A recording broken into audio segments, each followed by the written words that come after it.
Hello दोस्तों, good evening, Radhe Radhe. आप सभी का स्वागत है आपके अपने यूट्यूब चैनल प्रतिष्ठा हिंदी ज्ञानधारा में। तो दोस्तों, आज जो ये हमारी क्लास होने वाली है ये है भक्ति काल की सबसे अंतिम क्लास। और कोई अगर मेरे चैनल पे फर्स्ट टाइम जुड़ा है और उन्होंने भक्ति काल की पूरी सीरीज़ नहीं देखी है, अब भाई पहली बार जुड़े हैं तो कहाँ से देखेंगे। तो आप क्या करिएगा, परेशान बिल्कुल मत होइएगा। मैंने अपने चैनल पे हर एक काल की अलग अलग से प्लेलिस्ट बना दी है, ठीक है।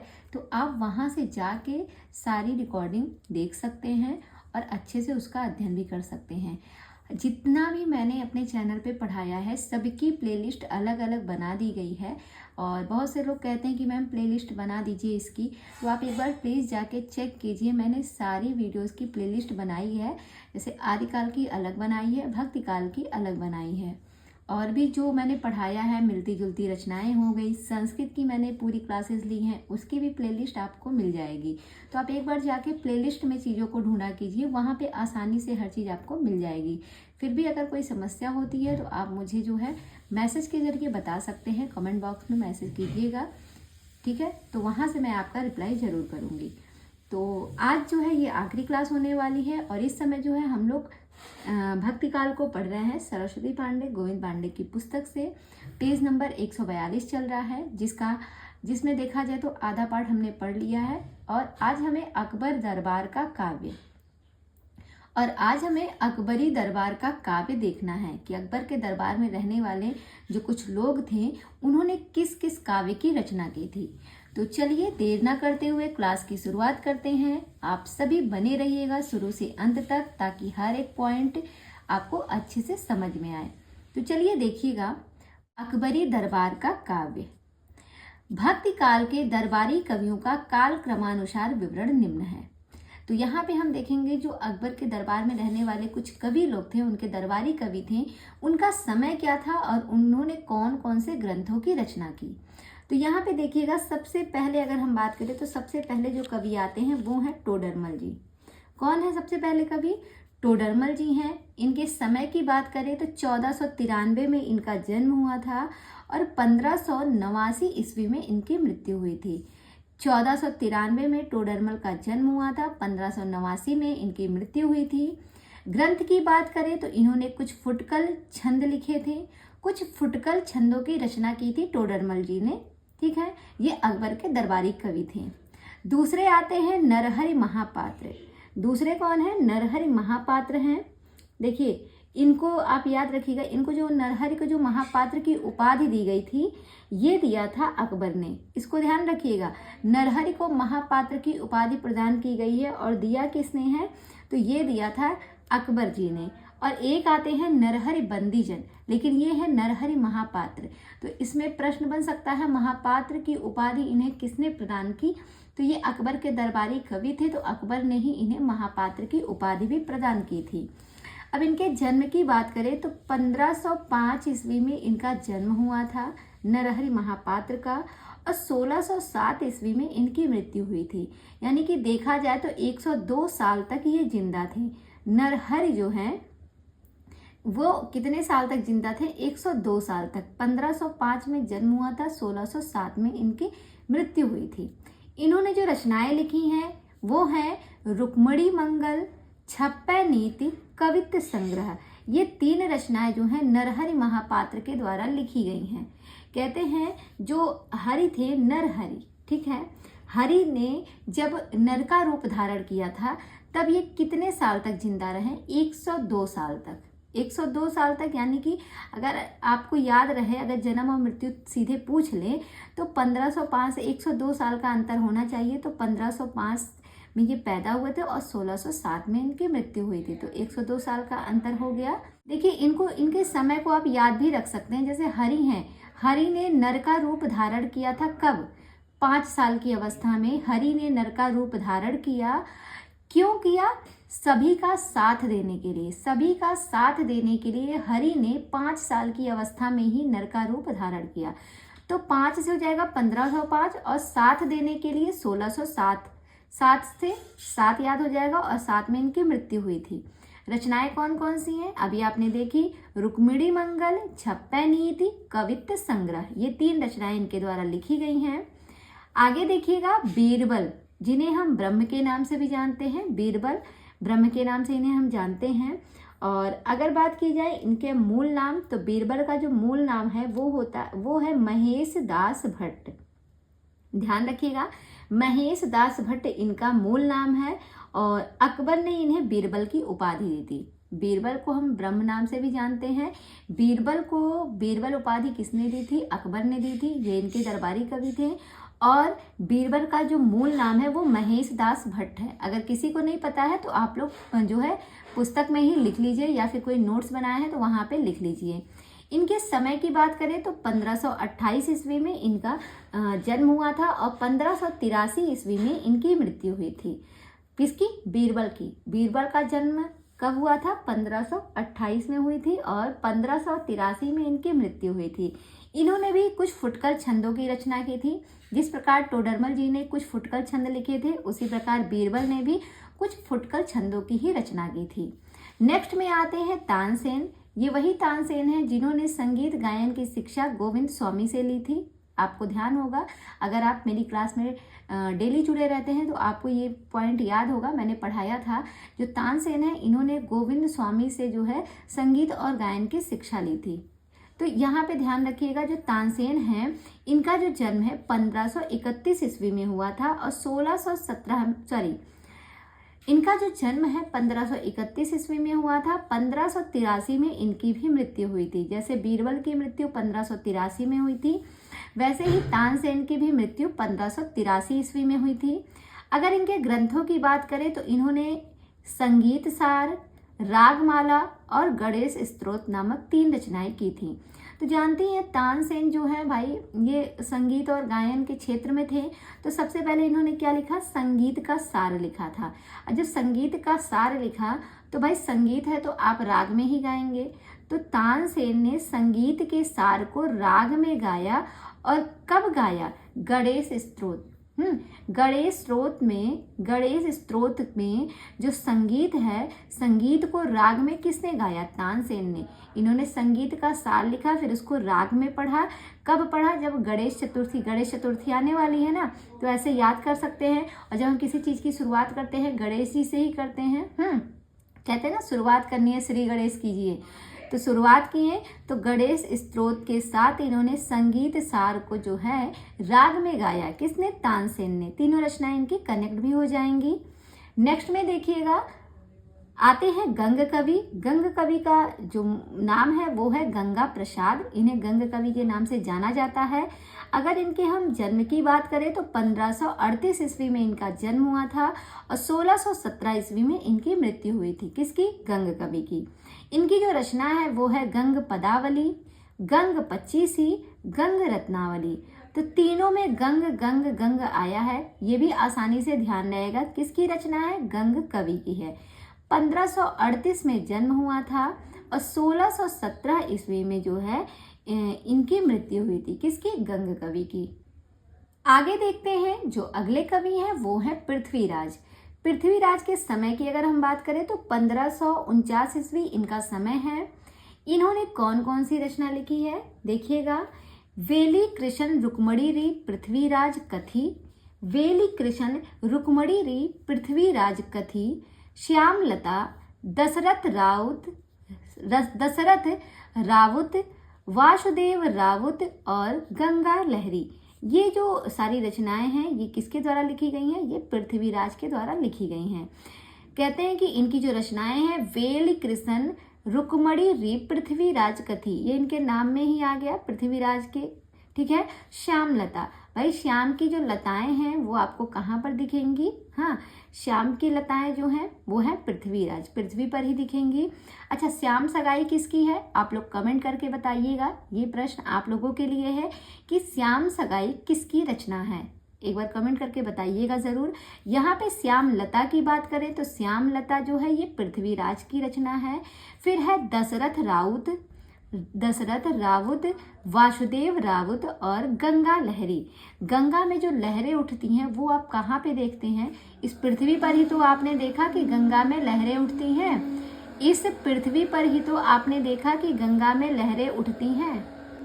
नेक्स्ट में देखते हैं रहीमदास। रहीमदास की अगर हम बात करें तो इनका जो जन्म है वो 1553 ईस्वी में हुआ था और 1626 ईस्वी में इनकी मृत्यु हुई थी। तो एक चीज ध्यान रखिएगा, कहीं कहीं पे इनका जन्म 1556 भी मिलता है, तो आप लिख लीजिएगा 1556 और 1553। ठीक है, दोनों समय इनका मिलता है। खैर यहाँ पुस्तक में 1553 दिया है, तो आप 1553 को ध्यान रखिए, और लेकिन कहीं कहीं 1556 भी मिलता है, तो 56 को भी लिख लीजिएगा। तो कहते हैं कि इनकी जो ग्रंथ हैं, इनके अगर ग्रंथों की बात करें तो इन्होंने लिखा है दोहावली या सतसई, बरवै नायिका भेद। बहुत पूछा जाता है बरवै नायिका भेद किसकी रचना है, तो ये रहीमदास की है। फिर है नगर शोभा, मदनाष्टक, खेल कौतुकम, श्रृंगार सोरठा और रास पंचाध्यायी। ये सारी की सारी रचनाएं किसके द्वारा लिखी गई हैं? सारी की सारी रचनाएं जो हैं ये रहीमदास के द्वारा लिखी गई हैं। इसकी एक ट्रिक भी बनी थी। क्या है वो ट्रिक? रहीम के रास खेल में दो नगर श्रृंगार मद में बर गए। रहीम के रास खेल में दो नगर श्रृंगार मद में बर गए। तो रहीम से हो जाएगा रहीमदास। रहीम के रास खेल, रास से हो जाएगा रास पंचाध्याय, खेल से हो जाएगा खेल कौतुकम। तो रहीम के रास खेल में दो नगर, दो से हो जाएगा दोहावली, नगर से हो जाएगा नगर शोभा, दो नगर श्रृंगार मद में, श्रृंगार से हो जाएगा श्रृंगार सोरठा, मद से हो जाएगा मदनाष्टक, मद में बर गए, बर से हो जाएगा बरवै नायिका भेद। तो ये ट्रिक है इसकी रहीमदास के रचनाओं की, याद कर लीजिएगा। एक बार फिर से बोल देते हैं, रहीम के रास खेल में दो नगर श्रृंगार मद में बर गए यानी कि जल गए, राख हो गए। तो बर से याद क्या हो जाएगा? बरवै नायिका भेद। तो इस तरीके से हम रहीमदास की सारी रचनाओं को याद कर सकते हैं। आगे देखते हैं, कवि गंग बीरबल के बाल सखा तथा रहीमदास के विशेष कृपा पात्र थे। जो कवि गंग हैं, जिनके बारे में अभी हमने पढ़ा है कि इनकी रचना है गंग पदावली, गंग पच्चीसी, गंग रत्नावली, वही गंग जो है ये बीरबल के बाल सखा तथा रहीमदास के विशेष कृपा पात्र थे। गंग कवि के बारे में बात हो रही है। नेक्स्ट पॉइंट है, कवि गंग ने शहजादा खुर्रम की प्रशंसा में एक छंद लिखा, जिस कारण नूरजहां ने इन्हें ईर्ष्यावश उन्हें हाथी से कुचलवा दिया था। कहते हैं जो कवि गंग हैं, इन्होंने शहजादा खुर्रम की प्रशंसा में एक छंद लिखा था, लेकिन क्या हुआ, एक छंद जो लिखा उस कारण जो है नूरजहां ने ईर्ष्यावश उन्हें हाथी से कुचलवा दिया। किसको हाथी से कुचलवाया? गंग कवि को हाथी से कुचलवा दिया गया था। किसने कुचलवाया था? नूरजहां ने। तो ये पॉइंट भी आप ध्यान रखिएगा। नेक्स्ट में हम देखेंगे कि कवि गंग का अंतिम छंद निम्नलिखित है। जो कवि गंग हैं, इनका अंतिम छंद क्या था, ये भी प्रश्न बनता है। एक तो आपने देखा कि कवि गंग ने शहजादा खुर्रम की प्रशंसा में, प्रश्न बन सकता है कि किसकी प्रशंसा में इन्होंने एक छंद लिखा था जिसकी वजह से इन्हें हाथी से कुचलवाया गया। तो वो थे शहजादा खुर्रम। इन्हीं की प्रशंसा में जो है एक छंद इन्होंने लिखा था, जिसकी वजह से नूरजहां ने ईर्ष्यावश इन्हें हाथी से कुचलवा दिया। तो ये पॉइंट आपको क्लियर हो गया। अब देखते हैं कवि गंग की जो अंतिम छंद है, कवि गंग का जो अंतिम छंद है वो कौन सा है? वो है, कबहुम न भड़ुआ रन चढ़े, कबहुम न बाजी बंग, और सरस सबाहिम प्रणाम करी, विदा होत कवि गंग। तो ये वाली जो पंक्ति है ये कवि गंग के द्वारा लिखी गई है।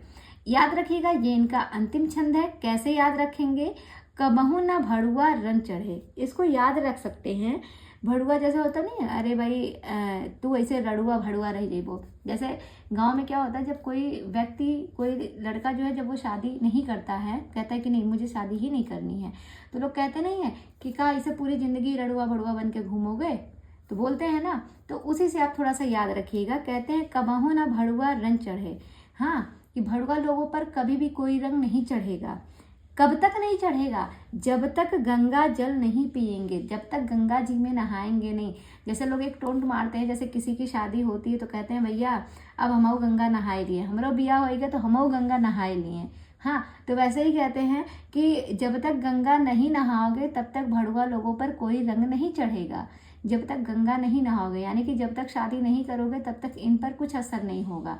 ये ऐसे कैसे पड़े रहेंगे, इनको ज़िंदगी की कोई कीमत ही नहीं पता चलेगी, ना इनके ज़िंदगी में कोई रंग चढ़ेगा। इस वे में आप याद करेंगे तो आपको आसानी से याद रहेगा ये किसकी पंक्ति है, गंग की है।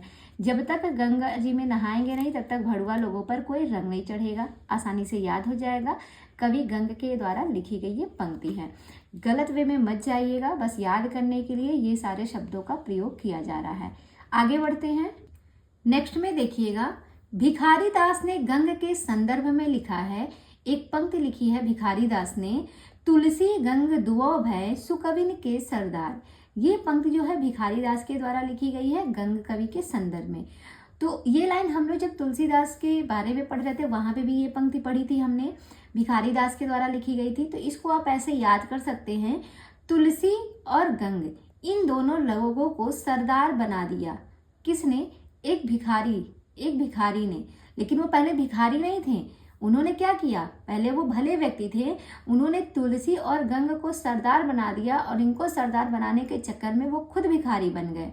जैसे होता है ना, अगर आप किसी का भला कीजिए, आप अच्छे पद पे हैं और आप सोचे चलिए ठीक है सामने वाले का भला हो जाए, पर आज के टाइम में ऐसा नहीं होता है। आप जिसका भला करते हैं वही आपसे दुश्मनी मोड़ता है और आपके, कहा जाता है ना, आपके पीठ पे वार करता है। तो ये चीज़ आप अपने निजी ज़िंदगी में आप देख रहे होंगे, तो उसी तरीके से याद कीजिए कि तुलसी और गंग को सरदार तो बना दिया लेकिन वो बेचारे खुद भिखारी बन गए, खुद जो है दर दर भटक रहे हैं, खुद भिखारी बन गए। इससे क्या होगा, आपको याद हो जाएगी कि भिखारी दास के द्वारा ये पंक्ति लिखी गई है। ऐसे आप याद करेंगे भिखारी दास तो रटने पे याद नहीं होता, बट इस तरीके से पढ़ेंगे तो समझ में आ जाएगा। आगे देखिएगा, नेक्स्ट पंक्ति है, रहीम दास का मूल नाम अब्दुल रहीम खान खाना था। इनकी रचनाओं की खोज सर्वप्रथम भरतपुर के मायाशंकर याज्ञिक ने की। इंपॉर्टेंट लाइन क्या है कि इनकी जो रचनाओं की खोज थी वो सबसे पहले भरतपुर के एक मायाशंकर याज्ञिक थे, इन्होंने किया था। अब्दुल रहमान खान खाना जो इनका मूल नाम है, किसका? रहीम दास का। एक तो ये इंपॉर्टेंट है, और इनकी रचनाओं की जो खोज की थी वो सबसे पहले भरतपुर के मायाशंकर याज्ञिक ने की थी। आगे हम देखते हैं रहीम दास की रचनाओं का संक्षिप्त विवरण। रहीम दास की रचनाओं की अगर हम बात करें तो आप यहाँ पे देख सकते हैं इनकी बहुत सी रचनाएं दी गई हैं, तो सबके बारे में हम लोग डिटेल में देखेंगे। सबसे पहले आती है दोहावली। जो दोहावली इनकी रचना है, इसमें छंदों की संख्या कितनी है, तो 300 छंद हैं। इसमें छंदों की संख्या, भाषा और विषय, इन तीनों को जरूर ध्यान दीजिएगा। रचनाएं तो सबको याद हो जाती हैं, पर ये चीज नहीं याद होती। तो जो दोहावली रहीम दास की रचना है, इसमें छंदों की संख्या 300 है। भाषा की बात करें तो इसकी जो भाषा है वो ब्रज भाषा है। विषय जो है, इसमें नीति के दोहे लिखे गए हैं। जो दोहावली रचना है इसमें नीति के दोहे हैं और छंदों की संख्या 300 है। भाषा जो है वो ब्रज भाषा है। दूसरी रचना है नगर शोभा। नगर शोभा जो है 144 छंदों में लिखी गई है। इसमें छंदों की संख्या क्या है? 144 है।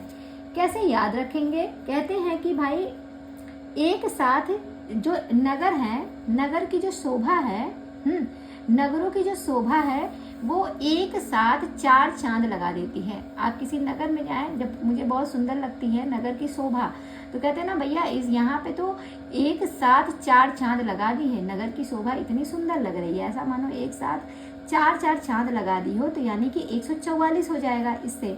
भाषा क्या है? ब्रज भाषा है। विषय की बात करें तो विभिन्न जाति की स्त्रियों का वर्णन किया गया है इसमें। तो कह सकते हैं विभिन्न जाति की स्त्रियां जो हैं वो अपने नगर की शोभा में जो है 4 चांद लगा दी हैं। विभिन्न जाति की जो स्त्रियां हैं, विभिन्न जाति की यानी अलग अलग जाति की जो स्त्रियां हैं, वो अपने नगर की शोभा में क्या करी हैं? सभी ने, एक एक स्त्रियों ने अपने नगर की शोभा में 4 चांद लगा दिए हैं। एक एक से एक हो जाएगा 4 चांद, यानी कि 444। ठीक है, सॉरी 44। तो 144 हो गया नगर शोभा में छंदों की संख्या। भाषा इनकी ब्रज भाषा है। विषय हो गए विभिन्न जाति की स्त्रियों का वर्णन। नेक्स्ट में देखिएगा श्रृंगार सोरठा। श्रृंगार सोरठा जो है इसमें छंदों की जो संख्या है वो 6 है। भाषा इसकी भी ब्रज भाषा है। विषय क्या है? इसमें श्रृंगार का वर्णन किया गया है श्रृंगार सोरठा में। तो कह सकते हैं ना कि श्रृंगार जो है, जब कोई श्रृंगार करता है तो क्या खराब श्रृंगार करता है कि अच्छा करता है? तो आप कहेंगे नहीं, श्रृंगार तो हर कोई अच्छा अच्छा ही करना चाहता है।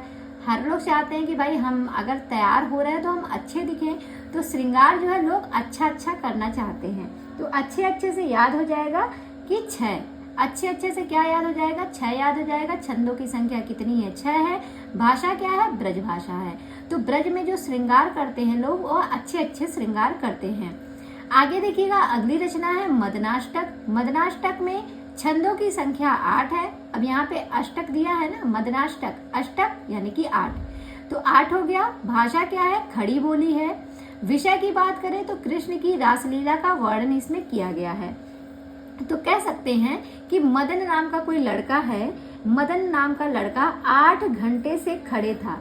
क्यों खड़ा था? क्योंकि वो कृष्ण की रासलीला कर रहा था। कृष्ण की रासलीला में, रासलीला कौन कर रहा था? कृष्ण। कौन बना था? वो बना था मदन।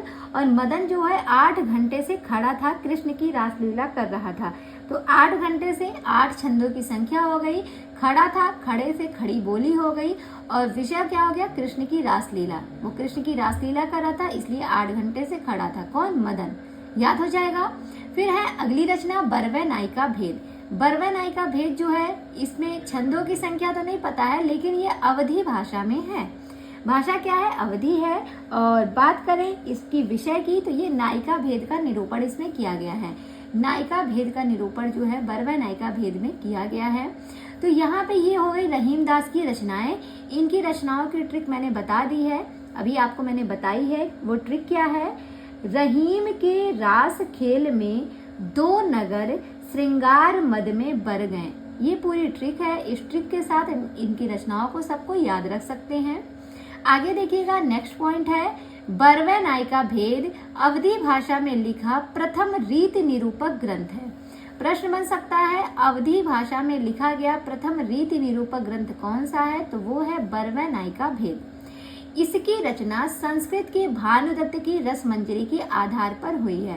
कहते हैं कि जो रहीमदास ने बरवै नायिका भेद की रचना की थी, बात करें तो इसका आधार विषय क्या है? तो जो भानुदत्त हैं, एक संस्कृत के आचार्य हैं भानुदत्त, उनकी रचना थी रसमंजरी। उसी के आधार पर रहीमदास ने बरवै नायिका भेद की रचना की, जिसकी भाषा क्या थी? अवधी भाषा थी। और ये इनका प्रथम रीति निरूपक ग्रंथ कहलाया। नेक्स्ट पॉइंट है रहीमदास ने संस्कृत, फारसी और हिंदी मिश्रित भाषा। पहले देखिएगा, संस्कृत है, फारसी है और हिंदी मिश्रित भाषा में खेल कौतुक जातकम नामक एक ज्योतिष ग्रंथ की रचना की। प्रश्न बन सकता है खेल कौतुक जातकम नामक जो रचना है वो किसकी है? तो आप बताएंगे रहीमदास की। इसमें कौन कौन सी भाषा का प्रयोग हुआ है? तो ये संस्कृत, फारसी और हिंदी मिश्रित भाषा इसमें है। कैसे याद करेंगे? और हाँ, ये एक प्रकार का ज्योतिष ग्रंथ है। तो 3 प्रकार से यहाँ पे प्रश्न बनेंगे। अब इन्हें हम याद कैसे रखेंगे? तो याद रखिएगा कि रहम करो, खेल खेल में संस्कृत ने हिंदी को फाड़ दिया, अब ज्योतिष बुलाओ। कहते हैं भाई रहम करिए, रहम से याद हो जाएगा रहीमदास। रहम करिए क्योंकि खेल खेल में संस्कृत ने हिंदी को फाड़ दिया। संस्कृत आप जानते हैं हिंदी की जननी संस्कृत मानी जाती है, संस्कृत से ही सारी भाषाएं निकली हैं। तो संस्कृत भाई जननी है तो संस्कृत को कोई हरा पाएगा नहीं। तो कहते हैं खेल खेल में संस्कृत ने हिंदी को फाड़ दिया। फाड़ से हो जाएगा फारसी, ठीक है, फारसी भाषा, संस्कृत से संस्कृत, हिंदी से हिंदी, तो ये तीनों भाषाएं कनेक्ट हो गई। तो कहते हैं रहम कीजिए, खेल खेल में संस्कृत ने हिंदी को फाड़ दिया। अब जब फाड़ दिया तो उसके लिए हमें क्या करना होगा? हमें एक ज्योतिष को बुलाना पड़ेगा। ज्योतिष को बुलाना पड़ेगा। ज्योतिष से याद हो जाएगा ये एक ज्योतिष ग्रंथ है। तो इस तरीके से आप इनको आसानी से याद भी रख सकते हैं। नेक्स्ट पॉइंट है आचार्य रामचंद्र शुक्ल ने लिखा है रहीम का हृदय द्रवीभूत होने के लिए कल्पना की उड़ान की अपेक्षा नहीं रखता। वह संसार के सच्चे और प्रत्यक्ष व्यवहारों में ही द्रवीभूत होने के लिए पर्याप्त स्वरूप पा जाता है। ये कथन रामचंद्र शुक्ल के द्वारा लिखा गया है कि रहीम का जो हृदय है वो द्रवीभूत होने के लिए कल्पना की उड़ान की अपेक्षा नहीं रखता था। वह संसार के सच्चे और प्रत्यक्ष व्यवहारों में ही द्रवीभूत होने के लिए पर्याप्त रूप पा जाता था। तो ये हो गई शुक्ल जी के अनुसार रहीम दास के संदर्भ में महत्वपूर्ण कथन। आगे देखेंगे रीति काव्य। रीति काव्य के बारे में कुछ पॉइंट दिए गए हैं। सबसे पहला है, हिंदी में रीति काव्य परंपरा में रचना काल की दृष्टि से सर्वप्रथम कवि जो हैं वो कृपाराम आते हैं। कहते हैं हिंदी में अगर रीति काव्य परंपरा की हम बात करें तो उसमें रचना काल की दृष्टि से जो सबसे पहले कवि माने जाते हैं वो है कृपाराम जी। सन 1541 ईस्वी में कृपाराम ने दोहा छंद में हित तरंगड़ी नामक रीति काव्य की रचना की। यह 5 तरंगों में विभक्त है। ये प्रश्न कई बार पूछा गया है। रीति काव्य में जो पहली रचना लिखी गई थी वो कौन सी है? वो है हित तरंगड़ी, जो कि दोहा छंद में लिखी गई। किसके द्वारा? कृपाराम के द्वारा लिखी गई है और यह 5 तरंगों में विभक्त है और 1541 ईस्वी में लिखी गई है। नेक्स्ट में है हित तरंगड़ी ब्रज भाषा में रचित हिंदी सतसई काव्य परंपरा का प्रथम ग्रंथ है। कहते हैं जो हित तरंगड़ी है ये किस भाषा में लिखी गई है? ब्रज भाषा में लिखी गई है और ब्रज भाषा में ये जो लिखी गई है ये हिंदी सतसई काव्य परंपरा का प्रथम ग्रंथ माना जाता है हित तरंगड़ी। ये इंपॉर्टेंट पॉइंट है, ध्यान रखिएगा। नेक्स्ट में देखते हैं कि भक्ति काल के अन्य प्रमुख रीति निरूपक कवि कौन कौन से हैं और उनकी रचनाएं कौन कौन सी लिखी गई हैं। तो इसके अंतर्गत सबसे पहले जो कवि आते हैं वो आते हैं सुंदर कविराम। सुंदर कविराम की रचना है सुंदर श्रृंगार, 1631 ईस्वी में लिखी गई है। सुंदर श्रृंगार जो कि सुंदर कविराम के द्वारा लिखी गई है। नाम से ही इनको आप याद रख सकते हैं आसानी से और आपको ध्यान भी रहेगा, भूलेगा भी नहीं जल्दी। आगे देखते हैं इनकी जो अगली रचना है वो है, इनके जो अगले लेखक है वो है न्यामत खां जान। न्यामत खां जान अगर हम इनकी बात करें तो इन्होंने लिखा है रसकोश 1619 ईस्वी, कवि वल्लभ, श्रृंगार तिलक 1652 ईस्वी और अगली रचना है रस मंजरी 1652 ईस्वी। तो श्रृंगार तिलक 1652, रस मंजरी 1652, रसकोश 1619, कवि वल्लभ, ये सारी रचनाएं न्यामत खां जान के द्वारा लिखी गई हैं। अगले जो कवि हैं वो हैं बलभद्र मिश्र। अगले कवि कौन है? अगले कवि हैं आपके बलभद्र मिश्र। इन्होंने लिखा है सिखनक। इनकी एक रचना है सिखनक, बहुत ही महत्वपूर्ण है। सिखनक ज्यादातर लोगों ने नक्सिक लिखा है लेकिन बलभद्र मिश्र ने लिखा है सिखनक। बलभद्री व्याकरण, गोवर्धन सतसई, हनुमान नाटक और दूषण विचार, ये सारी रचनाएं किसके द्वारा लिखी गई हैं? बलभद्र मिश्र के द्वारा लिखी गई हैं, इंपॉर्टेंट हैं। जिसमें सिखनक जो है ये सबसे ज्यादा इंपॉर्टेंट है, ये पूछा भी जाता है। गोवर्धन सतसई को भी याद रखिएगा, बलभद्र मिश्र के द्वारा लिखी गई है। नेक्स्ट में आते हैं मोहनलाल मिश्र। इन्होंने लिखा है श्रृंगार सागर। श्रृंगार सागर 1589 ईस्वी की रचना है, मोहनलाल मिश्र के द्वारा लिखी गई है। सुंदर कविराम ने लिखा है सुंदर श्रृंगार 1631 में और श्रृंगार सागर मोहनलाल मिश्र ने लिखी है। और लास्ट में है मुबारक। मुबारक की रचना है, एक मुबारक कवि आते हैं तो इनकी रचना है तिलक शतक अलख शतक।